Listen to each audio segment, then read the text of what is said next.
재테크에 대해서를 왜 해야 되는지, 그리고 어떻게 시작을 하면 좋은지, 어떻게 앞으로 해야 될지를, 그거에 대해서 좀 오늘 얘기를 하려고 오늘 형네 집으로 왔지. 그래서 오늘 이 영상 보는 사람들은 아마 어디서 들었던 얘기인데 이렇게 생각할 수도 있고, 뭔가 책에서 봤던 내용인데 이렇게 생각할 수도 있어. 근데 뭐 어쨌든 그게 다 비슷한 내용과 비슷한 방향성이긴 해. 그거 참고하면 될 것 같고. 형은 재테크 왜 해야 된다고 생각해? 재테크? 우리가 일하는 시간은 점점 줄어들고 있고 사는 수명은 점점 늘어나고 있으니까 그치. 그 노후를 대비하기 위해서. 그치, 노후를 대비해야지. 근데 점점점 우리나라 구조상 적게 일하고 뒤에 많이 쉬는 구조가 아니라 많이 일하고 70살 이후에 이제 은퇴되는, 그러니까 실질적인 은퇴 나이가 많이 느려지고 있다는 거지. 70년을 내가 먹고 살려면 지금 내가 300 벌어서 한 150만 원 쓰고 150만 원은 아껴야 되는 거 아니야, 이렇게 생각할 수도 있잖아. 이런 개념이면. 근데 또 그렇지도 않아. 이게 반반이 아니라 지금 내가 한 30만 원 40만 원 뭘 넣어 놓잖아. 그럼 20년 뒤에는 그게 한 50만 원 이상 연금이 될 수도 있는 거고, 물론 뭐 물가 상승률이라든가 이런 것들 비례해서 미래는 정확히는 모르지만. 그래서 아무튼 이 영상 보는 사람들은 재테크를 왜 해야 되는지 먼저 알았으면 좋겠고, 이거 내 친구들한테 하고 싶은 말이야. 사실 친구들이 잘 이런 거 개념 모르더라고. 물가 상승률이 3%잖아 근데 우리가 물가 상승률 3%라고 해서 체감을 3%로 안 느껴요. 물가 상승률이 매년 막 계속해서 오르는 게 거의, 이게 3%라고 그러면 점점 이렇게 늘어나잖아, 복리처럼. 그리고 원재료가 3% 늘으면 우리한테 오는 거는 거의 뭐 10% 이렇게 막 확 오르잖아. 그럼 어쨌든 내 총 자산이 1억이라고 치면 적어도 이번 연도에는 3%는 늘어야 된다는 건데, 근데 이게 무조건 돼야 된다는 거죠. 우리가 일단 20대, 30대, 40대에는 빠르게 성장해야 되는 그런 나이니까. 50대부터는 성장하기는 쉽지 않지. 그래서 아무튼 투자를 해야 되는 거고, 그럼 재테크를 왜 해야 되는지는 뭐 대략적으로 다들 알고 있을 것 같아. 그럼 어떻게 시작을 해야 되냐? 지금 하는 투자 자체는 형이 언제든지 뺄 수 있는 투자잖아. 사실 적금도 만료되면 뺄 수 있는 거고, 그거를 뭐 어디다 쓸 수 있는 거고, 뭐 물건을 할 수 있는 거고. 그러니까 우리가 10년 뒤 20년 뒤로 보내는 개념은 아니잖아. 그래서 나는 뭐 개인연금이라던가 못 빼는 뭔가 그런 것들 한 5만 원이나 10만 원이나 좀 이래 했으면 좋겠어. 내 친구들도 막 열심히 월급 받아. 뭐 한 달에 300만 원 실수령 한다고 쳐. 그러면 한 200만 원 정도 쓰고 한 100만 원 정도 저금을 한다고 하더라고. 근데 적금이나 예금 하는 것도 너무 좋은데, 그거는 정해진 수익률이 이렇게 있잖아. 근데 그거를 다 되면 다시 이사를 해서 적금이나 예금을 해야 되는데 해외여행을 가거나 막 그런단 말이지. 그러니까 그거는 우상향이 아니잖아. 너가 말하는 건 중간에 뺄 수 있다 이거잖아. 중간에 빼면 안 되지. 근데 중간에 뺀 걸로 너가 말한 다른 거를 투자할 수도 있잖아. 투자를 하면 너무 좋지. 근데 해외여행을 가거나 뭔가를 뭐 카메라를 사거나 뭐 그것도 투자라고 할 수 있긴 하지만, 계속해서 조금씩 모아둔 거를 안 빼고 꾸준히 가는, 그렇게 했을 때는 진짜 재테크의 개념, 노후 대비가 되는 개념이라는 거지. 내가 이 친구들한테 이 얘기 해주니까 그럼 뭘 어떻게 해야 되냐 이렇게 물어보더라고. 내가 그래서 딱 그냥 구체적으로 딱 말해줬어. 한 달에 너 한 30만 원 40만 원 딱 재테크를 위한 비용을 쓸 수 있냐 하니까 쓸 수 있대 애들이. 그러면 월요일날 되자마자 ISA 계좌 만들려고 했어. ISA 계좌 쉽게 말해서 그냥 주식 계좌인데 3년을 보유했을 때 비과세가 되는 주식 계좌잖아. 3년 전에 팔았을 때는 그냥 주식 계좌고. 그래서 그걸로 S&P 500 사라고 했어. 그냥 일주일에 10만 원씩, 한 달에 40만 원. 그냥 가격 신경 쓰지 말고 일주일에 10만 원. 어쨌든 물가 상승률보다는 더 수익이 있을 것이다. 근데 그게 사실 이 주식 ETF에서 정석이잖아. ISA 계좌로 계속해서 적립식으로 쭉쭉쭉 찾아가는 거. 이거 플러스 청년 도약 계좌. 청년 도약 계좌 얼마나 좋아? 그거 이자율이 거의 6%인데. 이제 조금 이제 소득이 낮으면 9%대까지 가고. 그래서 청년 도약 계좌 같은 적금도 나라에서 지원을 해주는 개념이잖아. 그래서 일반 적금보다 한 2배에서 뭐 많게는 3배까지도 이율을 주니까 그것도 너무 좋고. 그러면 생각해보자. 원금을 잃지 않는 투자를 하고 싶은데 투자는 또 하고 싶고, 계속해서 우상향하고 싶어. 물가 상승률 3%보다는 더 많이 모으고 싶어. 그러면 청년 도약 계좌 하면 되고. 그리고 나는 계속 꾸준히 투자를 하고 싶어, 적금보다. 그러면 S&P를 ISA 계좌 만들어서 하면 되는 거고. 이 두 가지 하는데 대충 한 60만 원이라고 생각해 볼게. 근데 여기서 60만 원 말고 난 더 하고 싶다. 그러면 나는 채권을 투자하기도 해. 원금 보장되는 채권 너무 좋아.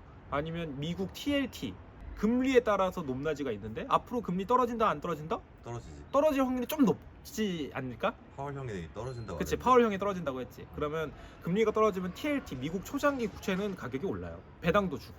그래서 나는 TLT 투자도 꾸준히 하고 있어. TLT도 좋아. S&P도 좋고. 뭐 당연히 삼성전자라든가 우리 뭐 ETF 다들 투자하는 것도 다 좋아. 근데 이것보다 나는 모아놓은 돈이 있다는 사람들, 나는 그러면 부동산 경매를 해서 싸게 사서 비싸게 파는 개념으로는 경매만한 게 없다라고 나는 생각하긴 하거든. 경매 공매. 그럼 뭐 부동산 투자 돈 많이 드는 거 아니에요 말했잖아. 그 토지 5만 원 10만 원 할 수 있는 거 많고, 소액 투자 지분 투자로 100만 원 투자해서 200만 원 벌 수 있는 것도 있고, 100만 원 투자해서 200만 원 벌면 수익률이 100%잖아. 그것도 충분히 할 수 있다고. 그래서 내가 소액 지분 투자 얘기했잖아. 그건 뭐 어떤 개념이냐면, 내가 여기 산을 우리 안씨 가문의 묘지로 살려고 샀어. 그래서 내 이름으로 샀어. 우리 이제 가문이 쫙 이렇게 묘지를 다 지었어. 그래서 내가 상속을 못하고 죽어버린 거야. 누구한테 딱 지정해서 상속을 해야 되는데. 그래서 내 밑 관계자들 한 안씨 가문 10명이 이 땅을 받은 거야. 그러면 계속해서 갖고 오고 계속 해야 될 거 아니야. 나도 묻혀야 되는데. 근데 그중 한 명이 10명 중 한 명이 부도가 난 거야. 그러면 10분의 1이 경매로 나올 거 아니야. 그럼 그거를 만약에 내가 낙찰 받았어. 그러면 나만 다른 가문이고 9명이 다 안씨 가문일 거 아니야. 그러면 이 안씨 가문한테 이 경매로 나온 이 산 자체가 지켜야 될 거잖아. 그럼 내 지분을 살 수밖에 없는 구조라고. 만약에 안 산다 그러면 어떡해요? 그러면 내가 이거를 공유물 분할 소송이라고 해서 이 공유물, 이 산을 분할해 주세요 하는 거야. 근데 어떻게 산을 분할해? 어떤 거는 막 도로에 물려 있어서 좋은 산이고, 어떤 거는 그냥 산 꼭대기일 수도 있는 거잖아. 그래서 공유물 분할을 보통 못 해. 그랬을 때 협의가 끝까지 안 되면 그냥 이 전체 산을 다시 경매로 내보내겠습니다. 난 10분의 1밖에 없는데도. 난 10분의 1로 이거 경매로 내주세요 하면 경매가 10분의 1이 아니라 10분의 10이 다시 경매로 나올 수도 있는 개념이야. 그러면 10분의 9를 가지고 있는 안씨 집안에서 이걸 빨리 사야 될 거 아니야. 이게 소액 투자, 지분 투자가 될 수 있는 개념이긴 해. 근데 물론 내가 뭐 300만 원에 받았어. 그리고 막 3억 달라 이러면 말도 안 되지. 그냥 서로 윈윈하는 개념인 거지. 그 사람들도 10명 중에 한 명이 부도 날 줄 어떻게 알았겠어. 그리고 부도 난 사람들 대부분 연락을 잘 안 해. 연을 끊거나. 그래도 10분의 9를 가진 사람은 10분의 1을 사야 될 거 아니야. 그래야지 우리 가문 땅이 계속 유지가 되는 거야. 그러니까 이런 개념이니까 소액 투자는 오래 걸린다, 땅 투자 오래 걸린다, 이런 개념을 가지고 있는 사람들도 이미 사줄 사람이 있는 경매인 거야. 난 10분의 1만 사면 이게 10분의 9 있는 사람들이 무조건 사줄 수밖에 없는 구조야. 그러면 낙찰을 받고 잔금을 내기도 전에 팔 수도 있어. 잔금 내고 바로 팔 수도 있는 거. 아니면 잔금 내기 전에 난 이거 경매 취소하겠다, 나 못 받겠다 하고 그 사람이 받게 할 수도 있어. 여러 가지 방법이 있는 거지. 그러니까 이게 소액 투자라서 100만 원, 150만 원으로 충분히 할 수 있지. 아무튼 이게 소액 투자고, 이제 경매의 90%는 다 주택이야. 빌라, 아파트. 나도 최근에 우리 아파트 받았잖아. 아파트는 요즘 받기 힘들어. 그러니까 받기 힘들다는 개념이 낙찰 가율이라 그래서, 이제 이게 뭐 10억짜리야. 9억에 낙찰됐다. 그러면 낙찰 가율은 90%. 이제 퍼센트로 치는 거거든. 낙찰 가율이 보통 아파트가 85%에서 뭐 100% 되는 것도 있어. 나는 93%에 받았어. 그래서 만약에 이게 10억짜리야. 근데 금매가 만약에 9억 5천이야. 그러면 경매는 9억 한 3천? 9억 2천? 별 차이 없어. 금매보다 조금 더 싼 정도에 낙찰되는 게 요즘의 아파트 시장이고, 다만 큰 평수 있지. 큰 평수는 좀 싸게 받을 수 있긴 해. 예를 들면 우리가 국평이라고 하는, 다들 선호하는 게 84거든. 그것보다 조금 작은 게 26평 정도 되는 59. 근데 84, 59 요런 평수들은 매매 사업자로라고 해서 단타를 칠 수 있어. 그러니까 사자마자 바로 팔 수 있어. 세금 별로 안 내고. 근데 84가 초과되는 거, 막 방 5개씩 있는 거, 이런 것도 있잖아. 그런 거는 단기 매도가 안 돼. 적어도 2년 이상을 보유해야지 양도세를 적게 내. 그러면 큰 평수는 95%, 85% 이 정도까지는 낙찰가율이 높지 않아. 왜냐하면 경쟁자가 그만큼 좀 적으니까. 그래서 만약에 내가 경매를 해서 돈을 벌고 싶은데 단기 매도가 아니라 좀 그래도 2년 이상 가져오고 싶다, 그러면 서울 아파트 중에 대형 평수를 하는 게 가능성이 좀 더 높아. 낙찰가율 보니까 한 80%, 뭐 높으면 85% 이런 것들 많아.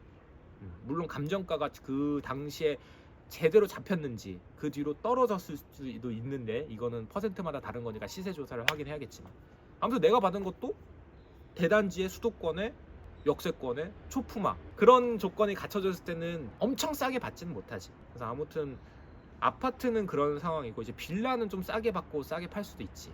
빌라는 좀 이제 매도는 요즘 좀 어렵긴 한데, 그것도 역세권에 뭐 여기랑 가깝고 뭐 호재 좀 많고 그러면 싸게 받을 수 있긴 해. 근데 사실 우리가 막 그 1,000만 원, 2,000만 원으로 하기 힘들지 않나 이렇게 생각할 수 있잖아. 빌라는 그래도 할 수 있다. 무주택 기준으로는 그래도 한 80% 이상 대출이 나오기도 해. 그래서 1,000만 원, 2,000만 원 할 수 있는 빌라도 있긴 있어. 근데 이제 무주택자분들은 걱정하는 게 지금 사면 나중에 어떻게 될지, 가격이 떨어질 수도 있고 내가 청약 같은 거 못 하잖아. 근데 난 이렇게 생각하면 좋겠어요. 청약은 보너스 개념이야. 되면 좋고 아니면 어쩔 수 없고. 특히 서울에서는 잘 안 되잖아. 그리고 요즘 나오는 청약은 싸야 사람들이 청약을 하는 거고 비싸면 안 하잖아. 미달이잖아. 그런 개념으로 그냥 보너스를 받는다라고 하는 거는 청약을 당첨만 되는 시대. 그냥 그런 개념이고, 그냥 결국에는 매매 또는 경매 공매인 거고, 내가 만약에 1,000만 원, 2,000만 원 있다 그러면 인천에 빌라를 해야겠지. 2,000만 원으로 할 수 있는 것도 많아. 다만 2,000만 원을 써서 내가 뭐 5,000만 원을 벌겠다, 그거는 좀 힘들 수도 있는데, 이런 건 또 가능해. 막 쓰러져가는, 딱 봐도 뭔가 문제가 많아. 유치권도 걸려 있고, 막 겉에서 봤을 때 뭔가 막 불타 있는 흔적 있고, 막 그런 건 아무도 안 들어갈 거 아니야. 그런 거 시세가 만약에 뭐 1억이라고 치면 한 5천만 원 정도에 받을 수도 있는 거지. 문제가 있어 보이니까. 내가 5천만 원에 받아서 1,000만 원을 들여서 리모델링 싹 다 했어, 깔끔하게. 그럼 내가 6천만 원 들였는데 시세는 원래 1억이었잖아. 그런 거는 한 9천 정도에 팔 수도 있는 거지. 그러면 세 전으로 시세 차익이 3천만 원 날 수 있는데 내 돈은 실제로 한 2천 정도밖에 안 들어가는 거지. 대출이 대부분 되니까. 그러니까 이런 개념으로 빌라를 해도 괜찮아.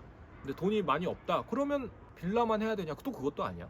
지방의 아파트 5천 1억짜리 아파트도 있어. 대신에 지방 좀 많이 내려가야겠지만, 사람 많이 없는 곳이겠지만, 뭐 내가 예산 삽교 되게 좋아하잖아. 백종원 씨 고향 예산 엄청 좋아지고 있어. 예산에도 아파트 8사짜리가 6천 얼마에 나오더라. 그런 거 보면 우리가 굳이 서울 수도권을 고집할 필요는 없다. 팔리기만 한다면, 수익만 난다면 지방도 충분히 해도 된다. 이 개념을 꼭 말하고 싶었어. 우리가 굳이, 그러니까 당연히 장기 보유할 거면 서울 수도권이 당연히 낫겠지. 어쨌든 지방을 가도 살 사람은 있고 거주할 사람은 있다. 월곶, 시흥 사람 엄청 다 많이 사니까 어디든 수익 낼 수 있는 건 엄청나게 많다. 그래서 아무튼 말이 길었는데, 정리를 하자면 우리가 30년을 일해서 70년을 먹고 살아야 되잖아. 일하면서도 먹고 살아야 되니까. 100살 시대니까. 내가 돈이 얼마가 있든 얼마를 벌든 지금 버는 거는 어느 정도 미래에는 10만 원, 20만 원, 30만 원이라도 보내놔야 된다. 첫 번째. 두 번째, 물가 상승률이 3%잖아. 나 그 주식 해가지고 이번에 10% 먹었어요. 이것도 너무 잘한 거지만 내 총 자산의 3% 이상은 늘어야 될 거 아니야. 내 총 자산이 만약 1억이야. 근데 나 1,000만 원 해가지고 10% 수익 났어. 그럼 100만 원 는 거지. 총 자산의 1% 는 거잖아. 그러면 뒤로 가고 있는 거지.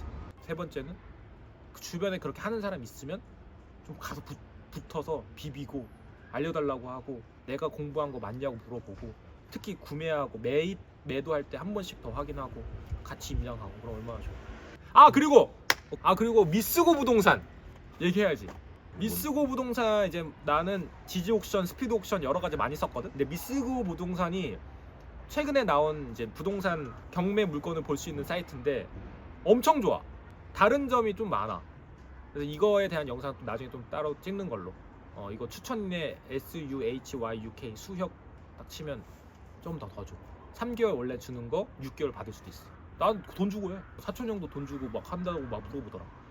아무튼 미쓰고 부동산 이거 내가 댓글이랑 링크로 넣어둘 테니까 추천인까지 그것도 한 번씩 들어가 보셔서, 회원가입하면 24시간은 공짜야. 그렇게 해서 한번 딱 둘러보고 괜찮다 그러면 결제하고 해도 되니까 이런 사이트도 있다. 여기서 마치겠습니다. 수혁임당.